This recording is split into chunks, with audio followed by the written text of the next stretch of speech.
할렐루야. 오늘도 예배 자리에 나오신 여러분들을 주님의 이름으로 환영하고 축복합니다.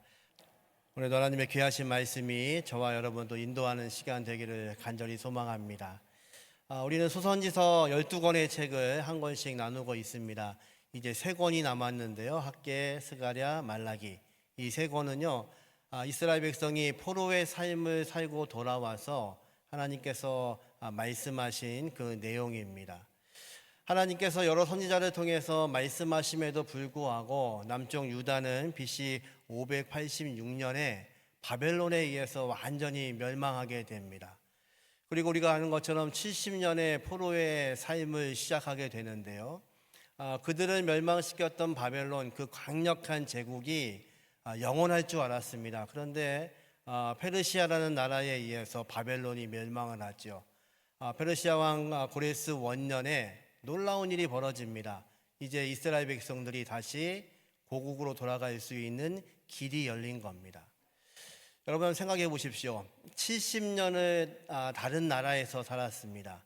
아마도 아이를 낳고 또 2세가 태어났을 것이고 또 나이가 많은 사람들도 있을 것이고, 그런데 70년을 살았던 그곳에서 다시 돌아온다는 것이 결코 쉽지는 않았을 겁니다.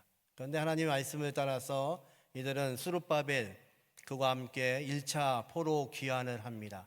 그랬더니요, 돌아온 이스라엘의 풍경은요, 모든 것들이 무너졌습니다. 성전도 파괴되어 있고 성벽도 무너져 있고 성문은 불타 있고 모든 것이 황폐된 그 땅에 그들이 도착하고 말죠. 1년이 지난 다음에 그들은 536년에 성전의 기초를 놓았습니다. 에스라서에 보니까 그 광경을 모든 사람들이 통곡하며 기뻐하며 외치고 있습니다. 다시 하나님의 전을 우리가 건축할 수 있게 되었다는 거죠. 포로의 삶 70년이 마치고 하나님의 놀라우신 은혜로 다시 이곳에 와서 다시 새롭게 건축이 시작되었다는 것입니다. 그런데 놀랍게도 이 시간은 오래가지 못합니다. 성전은 건축되지 못하고 이제 16년 동안 아무것도 하지 못한 상태로 방치하게 됩니다.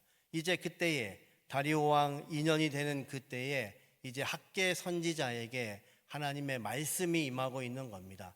너희가 지금 놓고 있는 그 성전의 재건, 너희가 지금 포기하고 있는 그 무너진 환경 속에서 다시 하나님의 전을 건축하라는 하나님의 명령이 그들에게 하달야 됩니다. 어찌 보면 저와 여러분이 다 무너진 가운데, 무너진 세상 가운데 살고 있는지 모릅니다. 이 아침에도 하나님께 예배하는 이 시간에도 우리 삶의 무너짐 때문에 다시 일어나지 못하고 우리가 실족하고 있다면 오늘 이 말씀을 통해서 다시 한번 소망을 허락해 주시는 그런 시간이 되게 하시기를 주님의 이름으로 축원합니다. 하나님 말씀합니다. 이스라엘 백성들이 지금 이 성전 건축을 하지 못하는 이유를 이렇게 말하고 있답니다. 1장 2절 말씀 같이 한번 읽어보죠. 만군의 여호와가 이같이 말하여 이르노라. 이 백성이 말하기를 여호와의 전을 건축할 시기가 이르지 아니하였다 하느니라. 백성들이 뭐라고 하냐면요, 하나님 지금 우리가 이 성전을 건축하는 것이 어렵습니다. 지금은 시기가 아닙니다. 모든 것들이 무너져 있고 아무것도 할 수가 없습니다. 백성들이 이렇게 말하고 있다는 겁니다. 환경은 그렇습니다. 지금 성전을 건축하지 못할 이유가 그들에게 100가지도 넘습니다. 함께하고 있는 그 많은 사람들이 힘을 잃고 있습니다. 그리고 아무리 주변을 둘러봐도 지금은 이 모든 것들을 할 수 있는 능력도 없고 그리고 우리에게 힘이 없는 겁니다. 신앙의 모습은 있는데, 여전히 전능하신 하나님을 바라보고는 있는데 우리에게 능력이 없다고 그들이 외치고 있는 겁니다.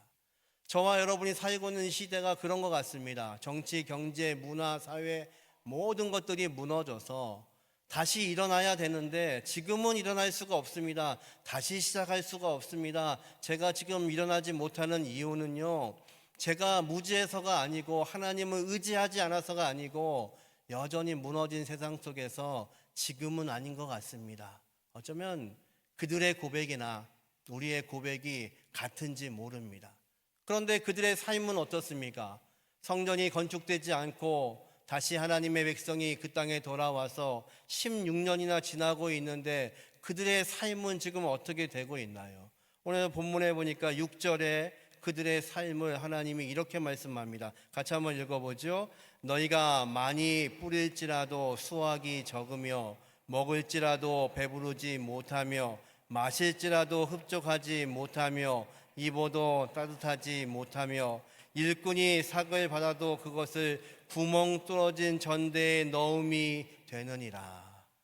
어쩌면 저와 여러분의 삶이 이렇지 않은가요? 많이 뿌렸는데 수확은 적고 먹었는데 배부르지 않고 마셨는데 흡족하지도 않고 입었는데 따뜻하지도 않고 번 돈을 전대에 넣었는데 마치 구멍 뚫린 것처럼 다 빠져나가고 있는 세상. 지금 하나님의 전을 건축할 수 없는 환경이라고 그들은 말합니다. 그런데 그들의 삶도 여전히 무너지고 있습니다. 이유는 무엇일까요? 저와 여러분이 무너짐을 경험하고 있다면, 다시 회복하지 못하는 것 때문에 이 시간 좌절하고 있다면, 저와 여러분이 우리의 삶 가운데서 무너진 원인을 찾으셔야 됩니다. 예수님의 제자였던 요한 사도는요, 요한 3서 1장 2절에 이렇게 말씀하시죠. 사랑한 자들이여, 영혼이 잘된 같이 범사가 잘되고 내가 강건하기를 내가 간구하노라. 우선순위를 말씀하셨습니다. 사랑하는 자들아, 내 영혼이 잘된 같이. 그러니까 하나님 모실 때에 우리의 삶의 우선순위는 어디 있냐면 우리의 영혼이 잘 되는 것입니다. 여러분의 영혼은 지금 어떠신가요? 여러분의 삶의 문제가 아니라 여러분의 영혼의 상태가 어떤지 하나님이 물으시는 겁니다. 오늘 본문의 5절과 7절에 하나님은요, 백성들에게 두 번이나 이렇게 말씀합니다. 너희의 행위를 살필지어다. 행위를 살핀다는 것은요, 너희의 마음의 상태가 어떠냐는 겁니다. 너희의 영혼의 상태가 어떠냐고 묻고 계시는 거죠. 사도 요한은요, 너희의 영혼이 잘된 같이 범사가 잘되고 그리고 강건하게 될 것을 간구한다고 이야기합니다. 그런데 우리의 관심은 영혼에 먼저 있는 것이 아니라 우리의 삶에 먼저 관심이 있습니다. 무너진 삶, 다시 어떻게 일어날까? 어떻게 하면 다시 일어날 수 있고 내 모든 범사가 잘 될 수 있을까? 내 무너진 가정, 무너진 직장, 무너진 삶의 모든 일터에서 어떻게 다시 수확이 많이 늘어나고 그리고 나의 전대에 내 통장에 그 많은 물질들이 들어올까? 이것이 먼저 우리의 생각인지 모릅니다. 그랬더니요, 하나님은 말씀하십니다. 너의 영혼이 잘된 같이. 이것이 먼저인데 이것을 놓치고 있는 겁니다. 하나님은 이스라엘 백성에게 16년간 멈춰 서 있는 이 성전의 공사를 재건하도록 말씀하십니다. 하나님이 집이 없어서 그러시나요? 아니요. 하나님은요, 성전에 계시는 분이 아니시잖아요. 어느 곳이나 함께 하시는 분이시기 때문에 그분은 집이 필요하신 분이 아닙니다. 그런데 왜 이렇게 말씀하실까요? 여러분, 저와 여러분이 하나님의 성전인 것을 믿으시나요? 우리에게 우선순위는, 우리의 삶이 무너졌다면 우리의 우선순위는 우리의 영혼이 어떤지를 점검해야 됩니다. 여러분, 우리가 다시 한번 일어서지 못하는 이유는, 지금도 낙심하고 있는 이유는 다른 이유가 아니라 환경이 무너져서가 아니라 우리의 영혼이 무너져 있는 겁니다. 그래서 하나님은요, 그들을 향해서 1장 4절에 이렇게 권면하세요. 같이 한번 읽어보죠. 이 성전이 황폐하였거늘 너희가 이때에 판벽한 집에 거주하는 것이 옳으냐? 판벽한 집, 아름답게 꾸민 너희 집에 거하는 것이 옳으냐? 하나님의 성전은 무너졌는데, 여러분, 이 말씀은요, 성전을 지으라고 우리에게 지금 떠다 미시는 말씀이 아닙니다.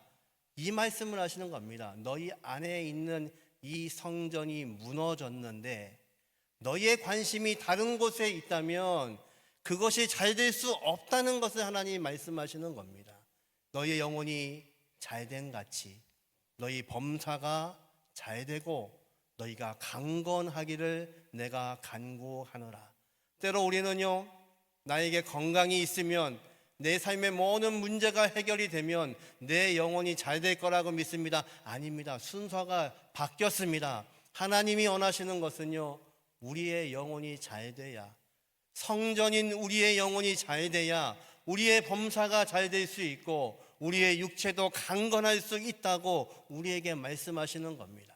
16년 동안 멈춰서 있는 이 성전의 재건을 명령하시는 이유는요, 하나님의 백성, 하나님이 그토록 사랑하시는 백성, 그래서 여러 선지자를 통해서 말했지만 그들이 듣지 않으므로 그들이 이방의 포로가 되어서 70년을 살았지만 여전히 그들을 사랑하셔서 다시 회복시키시기를 원하시는 하나님, 그리고 성전의 기초를 놓고 환호 지르며 하나님께 영광 드렸던 그 백성이 여전히 침체되어 있다는 겁니다.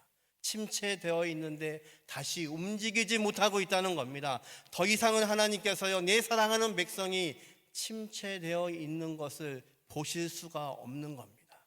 그래서 하나님은요, 명령하시는 겁니다. 너의 성전이 황폐되어 있는데, 너희의 영혼이 황폐되어 있는데 너희가 아름다운 집에 거한들, 많은 수확을 건진들, 많은 씨앗을 뿌린들 그것이 너희의 입으로 들어가겠냐고 하나님이 말씀하시는 겁니다. 하나님이요, 내가 불어버렸다고 말씀합니다. 너희가 쌓아놓았는데 내가 불었더니 아무것도 없다고 이야기합니다. 지금 하나님은요, 저와 여러분의 영혼이 하나님 앞에 온전히 서 있기를 원하시는 겁니다. 이 주일, 이 한 주간이 전능하신 하나님을 향하여서 우리의 마음이 열릴 수 있는 시간이 되게 하시기를 주님의 이름으로 축원합니다. 그리고 이 백성들을 향하여서 하나님의 말씀이 선포되기 시작합니다. 16년 동안 멈춰졌던 이 공사 앞에서 이 백성들은 하나님의 말씀을 듣고 어떻게 회복이 되고 있나요? 1장 12절 말씀 후반절부터 같이 한번 읽어봅니다. 같이 읽습니다. 그들의 하나님 여호와의 목소리와 선지자 학개의 말을 들었으니 이는 그들의 하나님 여호와께서 그를 보냈었습니다. 백성이 다 여호와를 경외하며. 아멘. 하나님의 말씀이요, 하나님의 목소리가요, 선지자 학개를 통하여서 들리기 시작합니다. 그랬더니요, 백성들이요, 하나님을 경외하기 시작합니다. 다시 식어졌던 그 마음에, 지금 모든 것들을 포기하고 있던 그 마음에 다시 일어설 수 없어서 좌절하고 있었던 이 백성들이 하나님의 말씀이 들리기 시작하자 그들의 마음이 뜨거워지기 시작하는 겁니다. 여러분, 저와 여러분의 능력은 무엇이냐면요, 하나님이 우리에게 말씀하시는 겁니다. 여전히 어려운 생활 가운데, 삶 가운데 우리가 살고 있음에도 불구하고 하나님이 여전히 우리에게 말씀하시고, 이 아침에도 하나님이 우리에게 나타내시고 당신의 생각을 말씀하시고 계시는 것, 이것이 저와 여러분에게 능력이 되게 하시기를 주님의 이름으로 축원합니다. 이제 13절에 하나님이요, 이렇게 말씀합니다. 우리 큰 소리로 같이 한번 읽어보죠. 여호와가 말하노니 내가 너희와 함께 하노라. 아멘. 임마누엘, 하나님께서 우리와 함께 하시겠다고 말씀하십니다. 여러분, 전능하신 하나님은요, 이스라엘 백성이 범죄 중에 있는 그때에도 여전히 함께 하셨습니다. 그 하나님은요, 그들이 포로의 삶을 살고 있는 그 시간에도 함께 하셨습니다. 70년 포로의 삶을 살고 있는 이스라엘 백성이요, 바벨론 강가에서 울며 노래하기 시작합니다. 하나님, 우리가 하나님을 찬양하던 그런 백성인데 이제 이 수금을 나무에 걸어놓고 우리가 하나님을 더 이상 찬양할 수가 없습니다. 종살이하고 있는 그들을, 포로의 삶을 살고 있는 그들에게요, 바벨론 사람들이 말합니다. 너희들도 예전에 불렀던 그 노래 한번 해봐라. 너희가 섬기는 그 야훼 하나님께 했던 그 노래 한번 한 곡 좀 뽑아봐라. 이렇게 그들을 조롱합니다. 이스라엘 백성이 말하죠. 우리는 더 이상 하나님을 향해 노래했던 그 찬양을 이곳에서 부를 수가 없습니다. 왜 하나님, 우리가 이렇게 포로가 되었나요? 그 슬픔을 노래했던 이스라엘 백성, 놀랍게도 그 시간에도 전능하신 하나님이 함께하고 계셨습니다. 여러분, 저와 여러분이 낙심하고 있는 이 시간에도 전능하신 하나님이 함께 하시는 것, 여러분 믿으시기를 주님의 이름으로 축원합니다. 하나님이 백성들을 위로하십니다. 내가 너희와 함께한다. 나는 너희와 함께하는 임마누엘의 하나님이라. 너희가 능력이 있는 것이 아니라 내가 능력이 있다고 말씀하시고, 이제 이 전을 건축할 수 있는 힘과 능력은 우리에게 있는 것이 아니고 우리의 이 성전이 허물어져 있고 있는 이 하나님의 이 시대에 전능하신 하나님께서 이 모든 것들을 하시겠다고 말씀하신 이것이 저와 여러분의 능력이 되게 하시기를 주님의 이름으로 축원합니다. 베드로가 밤새도록 물고기를 잡다가 아침이 되어서 그물을 깃고 있습니다. 그물을 정리하고 있습니다. 예수님이 그에게 찾아오시죠. 그리고 그의 배를 빌리시기를 원하십니다. 그리고 말씀하십니다. 어떤 말씀 전했는지 성경은 나오지 않지만 분명 하나님 주님은요, 하나님의 나라가 무엇인지 당신이 누구신지에 대해서 말씀하셨을 겁니다. 베드로가요, 그 말씀을 듣고 있는 중에 자신도 알 수 없는 뜨거운 것이 올라오는 것이 느껴지지요. 그 말씀을 다 마치신 주님이요, 깊은 곳에 가서 그물을 던지라고 말씀합니다. 어부 인생에서 그런 적은 없습니다. 밤새도록 그물을 던졌습니다. 낮이 되면 고기는 잡히지 않습니다. 어부의 그 경험으로 이 말씀은 말이 되지 않습니다. 그런데 그 주님의 말씀을 쫓아서 말씀을 의지하여 그가 그물을 던집니다. 그랬더니요, 지난 밤 한 마리도 잡지 못하던 그 빈곤의 그물에 이제 주님 말씀하시자 찢어지도록 많은 물고기가 잡히지요. 그것을 본 베드로가 예수님 앞에 뭐라고 말하나요? 주님, 저는 죄인입니다.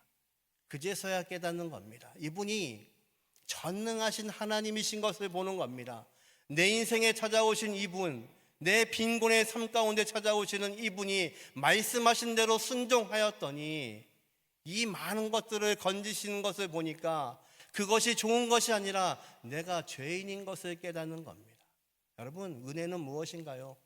이 아침에도 우리가 전능하신 하나님 앞에 아무것도 할 수 없는 죄인이라는 것을 깨닫는 것입니다. 그러면 누가 일하시냐면 전능하신 하나님, 너희와 함께 한다고 말씀하시는 임마누엘의 하나님께서 저와 여러분의 인생을 주관하시는 것 믿으시기를 주님의 이름으로 축원합니다. 그러기에 하나님의 말씀 앞에 서 있는 사람들은 순종하는 겁니다. 예수님이 베드로에게 말씀하시죠. 이제 나를 따라오너라.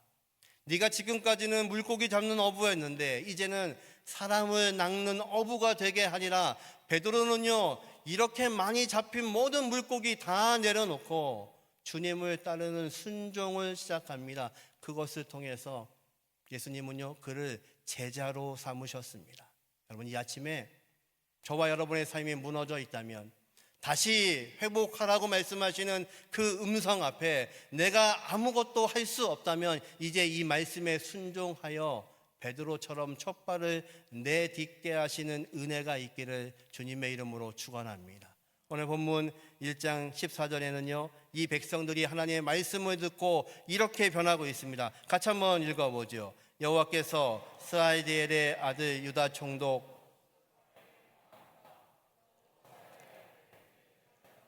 요셉의 마음과 남은 모든 백성의 마음을 감동시키심에 그들이 와서 만군의 여호와 그들의 하나님의 전 공사를 하였으니. 아멘. 16년 동안 멈춰섰던 이 공사가 다시 시작이 됩니다. 근데 오늘 본문에 보니까요, 이곳을 모든 것을 관리하고 있는 총독 스룹바벨, 대제사장 여호수아의 마음과 모든 백성의 마음을 하나님이 감동시키셨습니다. 여러분, 저와 여러분이 이 땅을 살아가는 방법은 하나입니다. 하나님이 우리 안에 거하셔서 우리를 감동시키셔야 됩니다. 하나님의 귀하신 영을 우리에게 허락하신 그분이 말씀하신 것처럼 이제 우리의 두 눈을 들어서 하나님의 귀하신 영광을 보는 것입니다. 우리는 그럴 수 있는 자격이 없는데 전능하신 주님을 우리가 믿음으로 성령께서 우리 안에 거하시면서 우리가 하나님의 전이라고 말씀하십니다. 하나님이 전이 회복되는 것은 다른 것이 아니라 오늘도 전능하신 하나님께서 우리를 감동하셔서 하나님의 귀하신 능력 앞에 저와 여러분이 서게 하여 주심으로 오늘도 하나님의 귀하신 능력으로 저와 여러분이 살아갈 수 있게 하시는 귀한 복이 저와 여러분의 능력이 되게 하시기를 주님의 이름으로 축원합니다. 우리가 할 수 있는 것은 아무것도 없는 것 같습니다. 이 시대를 바라봐도, 내 자신을 바라봐도 우리가 할 수 있는 것은 너무도 적습니다. 그래서 이스라엘 백성들은 지금 낙심하고 있는지 모릅니다. 저와 여러분은 낙심하고 있는지 모릅니다. 다시 일어설 수 있는 이 시간이 아니라고 우리는 말하는지 모릅니다. 그런데 주님이 명령하시는 대로 우리가 순종하면 이제 주님께서 우리와 함께 일하시는 것 믿으시기를 주님의 이름으로 축원합니다. 이스라엘 백성들은 말합니다. 하나님, 지금은 이 전을 건축할 시기가 아닙니다. 또 하나의 그들의 변명이 있었습니다. 그 변명이 뭐냐면요, 2장 3절입니다. 같이 한번 읽어보죠. 너희 가운데 남아있는 자 중에 이 성전의 이전 영광을 본 자가 누구냐? 이제 이것이 너희에게 어떻게 보이느냐? 이것이 너희 눈에 보잘것없이 아니하냐? 그 성전의 터를 보고 이전에 솔로몬 성전을 알고 있는 사람들은요, 그 터를 보고 이렇게 말합니다. 그 영광에 비하면 너무나 보잘것없는 성전이구나. 말씀을 보니까요, 이스라엘 백성이 이 터를 놓았을 때에 젊은 사람들은 노래하며 기뻐 외치기 시작합니다. 나이 많은 사람들은 통곡하기 시작합니다. 왜 그랬을까요? 이 나이 많으신 분들은요, 예전에 무너지기 전에 그 솔로몬 성전의 웅장함을 알고 있습니다. 그런데 다시 놓은 이 터는요, 너무나 그것에 비하면 보잘것이 없는 겁니다. 이스라엘 백성들이 말합니다. 아니, 성전을 짓는데 이 정도 규모라니, 이거 너무 보잘것없는 성전이 아닙니까?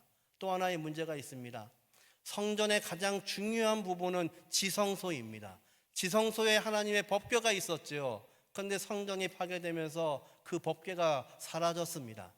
이제 성전을 다시 지은들 하나님의 법궤가 없는데 이 성전이 무슨 소용이 있습니까? 백성들이 그렇게 외치고 있다는 겁니다. 이제 하나님 말씀하시죠. 그래, 그곳에 법궤는 더 이상 없고 하나님의 백성들을 하나님께서 흩으시고 성전을 파괴시키신 하나님께서 이제 그들에게 어떤 것이 영광인지에 대해서 이렇게 말씀합니다.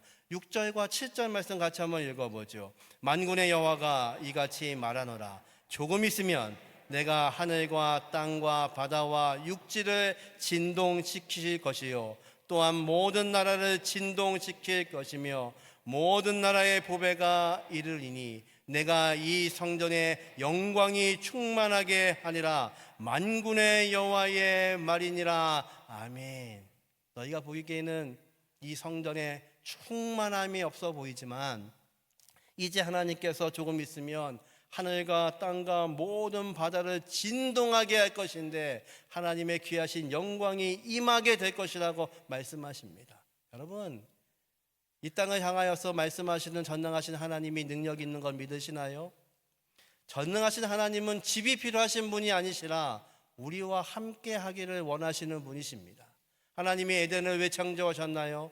인간과 함께 영원토록 함께 하기 원하는 것이 하나님의 계획이셨습니다. 성전을 지으시면서 이스라엘 백성이 하나님 앞에 나와서 온전히 내 백성 되기를 원하시는 것, 그것이 하나님의 계획이셨습니다. 하나님이 왜 이스라엘 백성을 출애굽시키셨나요? 종살이하고 있던 그들을 출애굽시키시면서 시내산에서 언약을 맺으십니다. 나는 너희의 하나님이 되고 너는 나의 백성이 되어서 내가 너희와 영원토록 함께 거하시겠다고 말씀하십니다. 이게 하나님의 계획이십니다. 집이 문제가 아니고요, 성전이 문제가 아니고요, 하나님이 이스라엘 백성들을 부르고 계신 이유는, 저와 여러분을 부르고 계신 이유는요, 우리와 함께 하기를 원하시는 겁니다. 여러분, 그 놀라운 역사가요, 우리가 예수를 믿음으로 성령이 우리 안에 거하심으로 이제 이 건물이 성전이 아니라 바로 우리 자신이 성전이라고 말씀하시고 하나님의 귀하신 영광이 우리 안에 임했다고 말씀하십니다. 여러분, 이것이 능력입니다. 그것을 바라보는 것이 능력입니다. 그러기에 이 아침에도 무너져 있는 우리의 삶의 자리를 바라보면서 여전히 눈물 흘릴 수밖에 없고 다시 일어나는 것이 쉽지 않아서 고통 중에 있음에도 불구하고 전능하신 하나님의 능력이 우리 안에 있기 때문에, 그분이 우리와 함께 하시기 때문에, 그분께 순종하는 자들에게 말씀하시는 분이 우리 하나님이시기 때문에 여러분, 저와 여러분을 다시 일어나게 하시는 놀라우신 은혜가 저와 여러분의 복이 되게 하시기를 주님의 이름으로 축원합니다. 사람들은 말했습니다. 그 성전을 지으려면요, 솔로몬 성전을 지을 때 들어갔던 수많은 금과 은을 우리가 알고 있습니다. 금 10만 달란트, 은 100만 달란트가 들어갔던 그 성전을 지었는데 우리에게는 아무것도 없습니다. 이것이 어쩌면 우리의 고백인지도 모릅니다. 아니요, 여러분, 하나님 한 분만 계시면 그분이 말씀하시죠. 은도 내 것이고 금도 내 것이라. 이 모든 것이 하나님의 것인 것을 우리가 깨닫고 있다면 여러분, 다시 일어날 때 우리는 환경을 보는 것이 아니라 전능하신 하나님을 볼 수 있는 이 귀한 능력이 저와 여러분의 능력이 되게 하시기를 주님의 이름으로 축원합니다. 이제 하나님은 말씀합니다. 그 성전을 다시 지을 때에 그 성전은 어떤 영광을 가질 것인가? 2장 9절 말씀 같이 한번 읽어보죠. 이 성전의 나중 영광이 이전 영광보다 크리라. 만군의 여호와의 말이니라. 내가 이곳에 평강을 주리라. 만군의 여호와의 말이니라. 이전의 성전보다 나중에 성전의 영광이 더 크겠다고 말씀합니다. 이 성전은 누구신가요? 바로 이 땅에 오실 예수님이십니다. 그분이 우리 안에 오셨습니다. 그러기에 말씀합니다. 이전의 모든 영광보다 나중에 영광이 더 크리라. 여러분, 저와 여러분을 통해서 영광 받기 원하시는 그 하나님의 명령 앞에 순종할 수 있는 대응의 모든 가족들이 되게 하시기를 주님의 이름으로 축원합니다. 저와 여러분이 여전히 무너져 있는 그 자리에서 슬퍼하고 있지만 이 시간에도 전능하신 주님이 우리에게 허락하시는 그 평강, 그 샬롬이 저와 여러분의 능력이 되게 하시기를 주님의 이름으로 축원합니다. 그러기에 세상 바라보면 우리는 낙심할 수밖에 없습니다. 환경을 바라보면 다시 일어날 수 없습니다. 그런데 평강의 주님을 바라보고 능력의 주님을 바라보면 다시 무너진 이 자리에서 다시 우리의 마음을 새롭게 하게 하시는 그분의 귀하신 능력이 저와 여러분의 능력이 된다면 이 한 주간도 그 주님의 귀하신 능력으로 하나님의 귀하신 영광으로 살아가는 대형의 모든 가족들이 되게 하시기를 주님의 이름으로 축원합니다. 오늘은 학개서의 말씀으로 말씀을 나누었습니다. 무너져 버린 그 자리에서 다시 우리의 마음을 세우기 원하시는 하나님께서요, 우리가 다시 회복되기를 원한다면 기억해야 될 것 세 가지를 말씀하십니다. 첫 번째, 같이 한번 읽어보죠. 무너진 삶의 원인을 돌아보셔야 됩니다. 우선순위가 바뀐 겁니다. 너희의 영혼이 잘된 같이 범사가 잘되고 그리고 강건하기를 내가 간구하노라. 이 순서가 바뀌시면 안 됩니다. 우리의 영혼이 잘된 같이 하나님께서 함께 하시는 귀한 은혜, 우리가 우선순위가 바뀌어 있다면 이 무너진 이 삶의 자리에서 우선순위를 다시 회복할 수 있는 저와 여러분 되기를 소망합니다. 두 번째, 같이 읽죠. 작은 순종이 회복을 시작합니다. 베드로는 주님의 명령을 따라서 이제 모든 것들을 내려놓고 순종하기 시작합니다. 그가 바로 주님의 제자가 됩니다. 저와 여러분에게 말씀하시는 그 하나님 붙잡으시고 이 한 주간도 말씀에 순종할 수 있는 대형의 모든 가족들 되기를 간절히 소망합니다. 마지막 세 번째, 같이 한번 읽죠. 미래의 영광을 보라. 이 성전의 영광이 나중의 성전보다 훨씬 더 크게 될 것을 말씀하십니다. 저와 여러분을 통치하시는 그 하나님께서 이 한 주간도 하나님의 귀하신 영광으로 우리의 눈을 들어서 하나님의 귀한 것들 보게 하시는 은혜가 있기를 간절히 소망합니다.